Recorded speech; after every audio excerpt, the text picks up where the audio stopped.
शांति। आपका प्रश्न है, मुरली में आया कि आत्महत्या करना महापाप है। तो क्वेश्चन यह है कि क्या एक आत्महत्या करने वाले को दूसरा शरीर नहीं मिलता,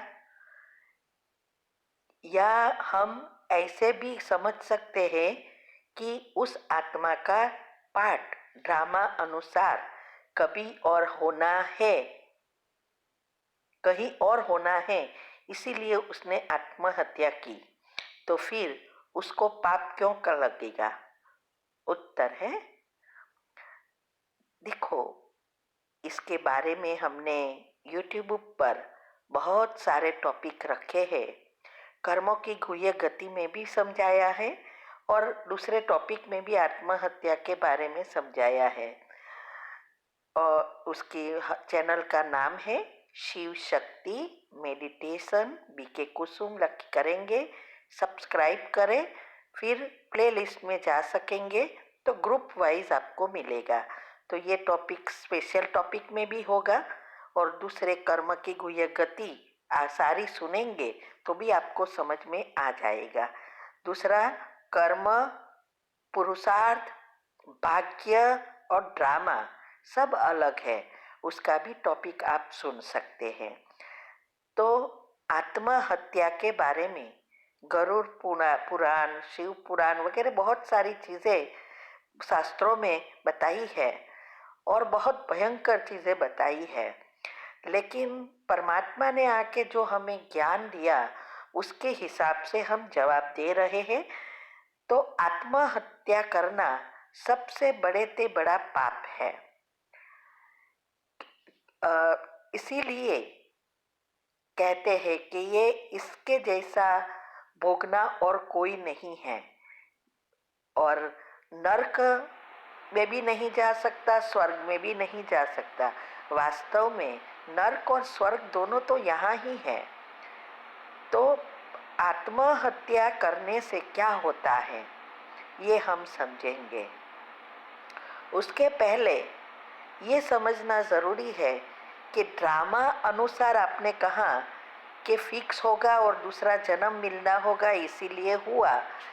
तो ड्रामा तो बाद में फिक्स हुआ ना।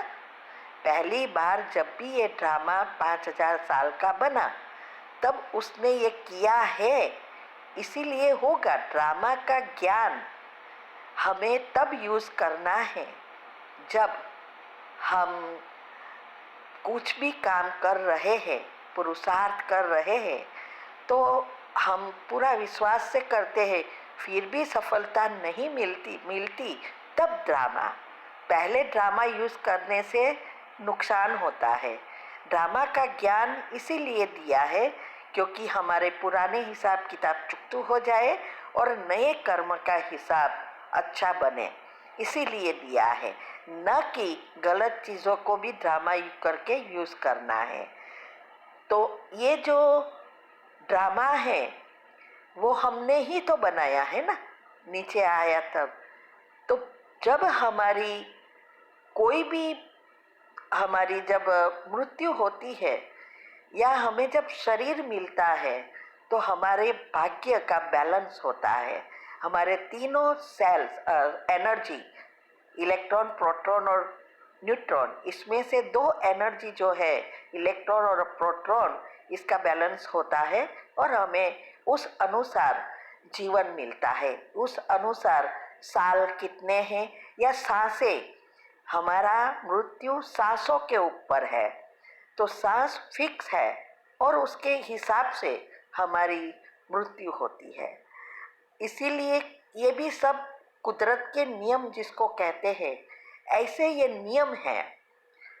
तो जो हमें आयुष्य मिला है, हमारे कर्म के अनुसार भाग्य बना है, उस भाग्य से पहले शरीर छोड़ना, उसका घात करना, ये भगवान के नियम के विरुद्ध में है। कई बार हम सोचते हैं कि हम ये दुखों से छूट जाएंगे, लेकिन कोई भी दुख से छूट नहीं सकता। कर्म किसी का भी पीछा नहीं छोड़ता है। इसीलिए जो आयुष्य हमें मिली है उसके पहले अगर हम शरीर छोड़ देते हैं तो जितने साल बाकी है वो उतने साल हमें शरीर नहीं मिलता, तब तक हमें भटकना पड़ता है। और उस समय हम इतना पश्चाताप करते हैं कि शरीर में होते हुए कर्म को चुकतू करना बहुत इजी है, लेकिन शरीर छूट गया फिर कर्म की भोगना बहुत डिफिकल्ट है। एक एक सेकंड पास करना मुश्किल लगता है। इसको लोगों ने रव रव नर्क और बहुत कुछ बताया है। तो ये हम इतना पश्चाताप करते हैं, एक एक सेकंड बीतती नहीं होती है और जैसे कितने सालों से हम ये भोग रहे हैं ऐसा फीलिंग होता है। और हम जितने साल बाकी है उतना भटकेंगे। कई जगह पे तो ऐसा भी लिखा है कि 7 जन्म तक आपको भटकना पड़ेगा, क्योंकि 7 जन्म की उसकी भोगना होती है और उसी आयु में आप शरीर छोड़ेंगे, माना सुसाइड करेंगे और भटकेंगे। इसीलिए कभी भी भगवान ने दिया हुआ शरीर का घात नहीं करना है। और साथ साथ ये भी याद रखना है, कर्म किसी को भी छोड़ता नहीं है। कर्म शरीर के अंदर नहीं है, कर्म अपने आत्मा के साथ सूक्ष्म शरीर में है, तो ये तो भोगना ही पड़ेगा। तो जब भी आपका ये चक्र भटकने का पूरा भी हुआ तो भी जो भी कर्म बाकी है वो तो भोगना ही पड़ेगा। और आपने ये सोच सोच कर पश्चाताप करके नेगेटिव संकल्प चला के और ही व्याज का व्याज बना देंगे।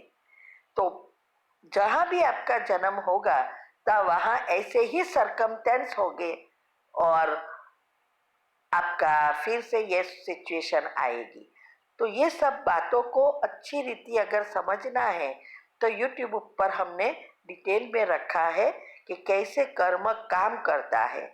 इसीलिए ये आत्महत्या का पाप सबसे कड़े से कड़ा पाप, महापाप कहते हैं।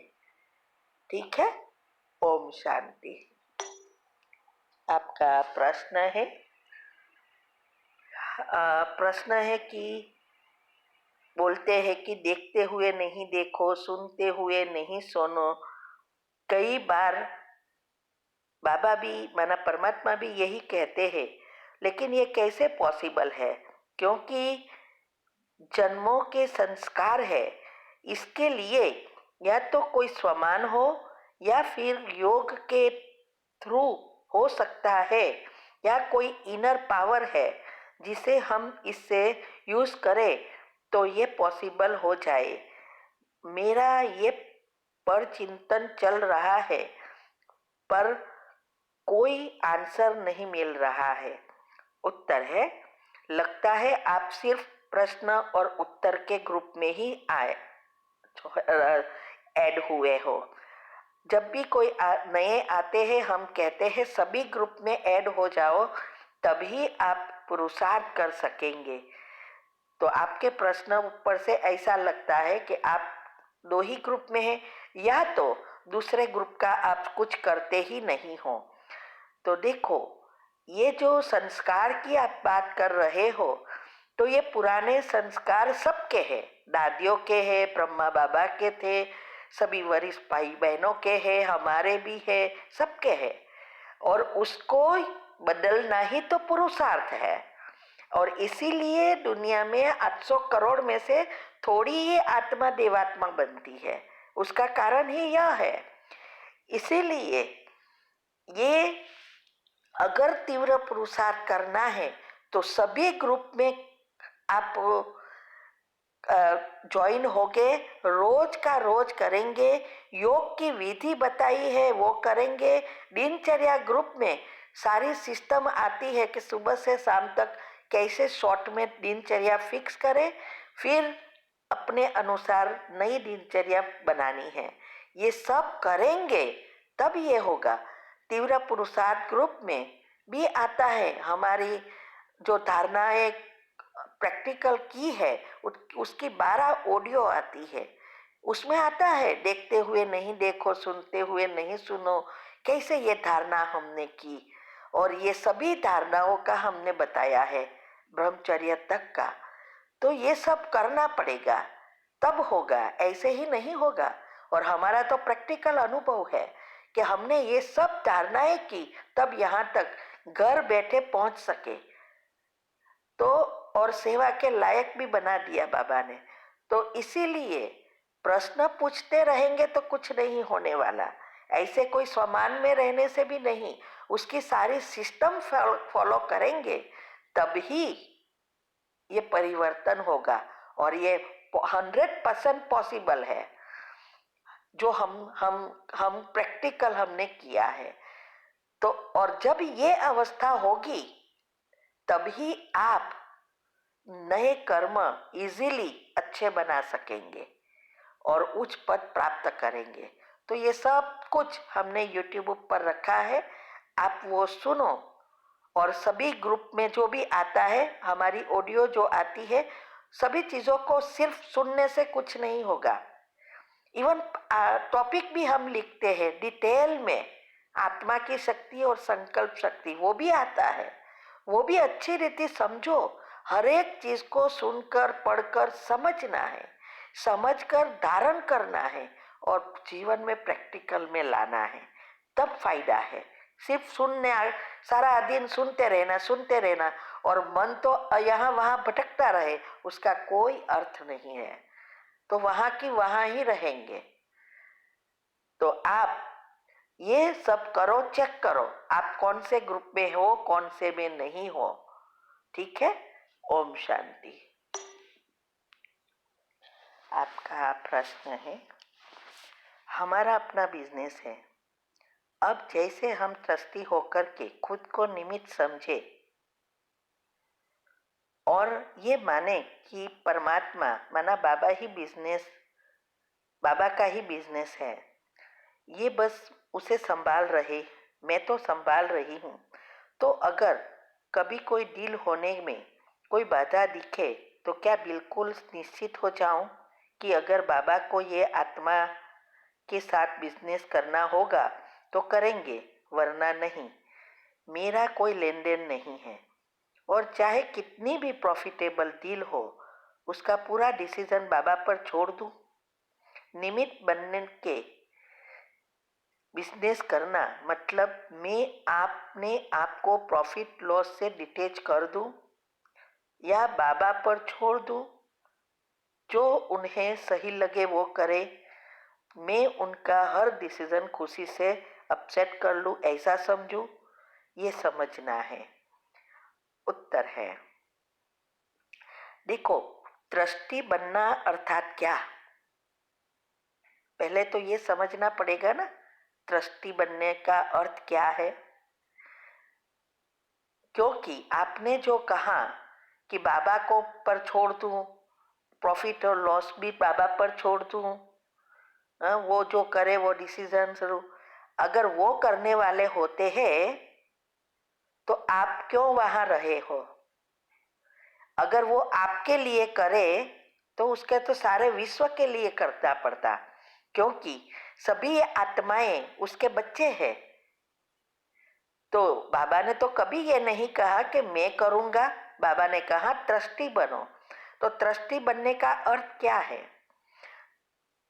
देखो, जैसे कोई संस्था होती है, उसमें अगर कोई ट्रस्टी है तो ट्रस्टी बनकर कैसे चलता है, हं?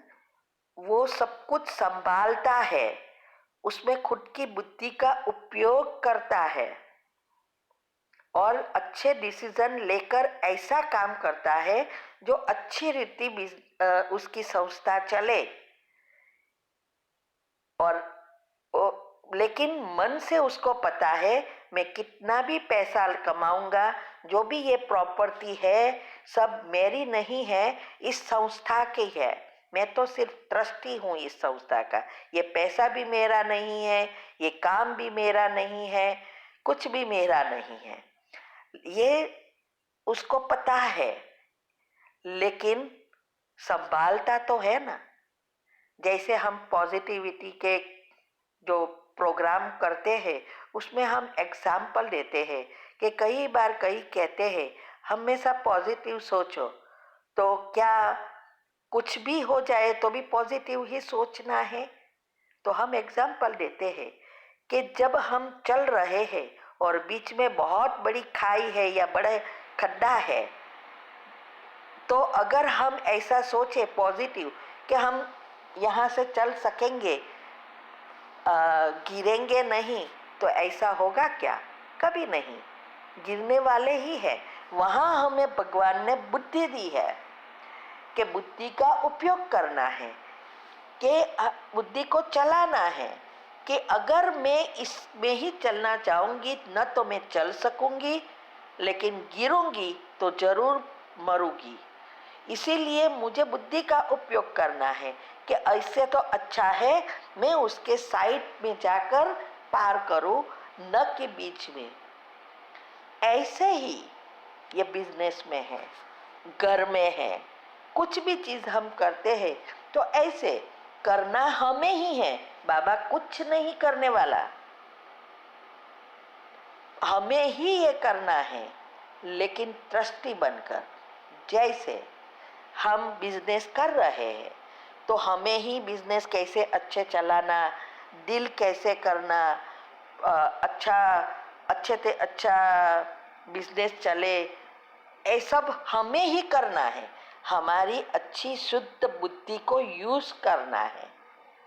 लेकिन ये करते करते भी अगर कुछ गलत हो जाता, हम न चाहते भी हो गया, लॉस हो गई, तब हमें ड्रामा और बाबा पर छोड़ना है। बाकी ट्रस्टी होना अर्थात उसमें करते हुए भी हमारे लोभ वृत्ति जागृत ना हो, गुस्सा ना जागृत हो, हमारे विकार ना बढ़े, इसके लिए ट्रस्टी बनना है। इसीलिए बाबा कभी भी, माना परमात्मा कभी भी किसी का भी कर्म के बीच में नहीं आता है। कर्म तो हमें ही करना है और भोगना भी हमें है। वो हमें रास्ता बता रहा है कि ट्रस्टी बनेंगे तो बुरा कर्म नहीं होगा, विकार नहीं बढ़ेंगे और अच्छे कर्म होंगे। और अगर कोई ऐसी सिचुएशन आई तो उसके नेगेटिव संकल्प चला चला कर हमारे पाप कर्म को बढ़ाना नहीं है, क्योंकि संकल्प से ही हमारे पाप और पुण्य का खाता बनता है। इसीलिए बाबा कहते हैं ये ड्रामा, साक्षी दृष्टा, ट्रस्टी, मेहमान, ये सब बातें इसीलिए है कि नए कर्म अच्छे होवे। कि भाई ओके, लॉस हुआ, ठीक है, ड्रामा बाबा का है, मुझे क्या है, हमें तो अभी नेक्स्ट टाइम में ध्यान देना है। तो ये है ट्रस्टी होना।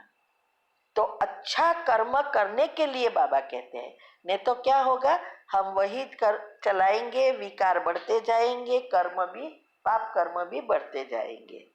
ठीक है, ओम शांति।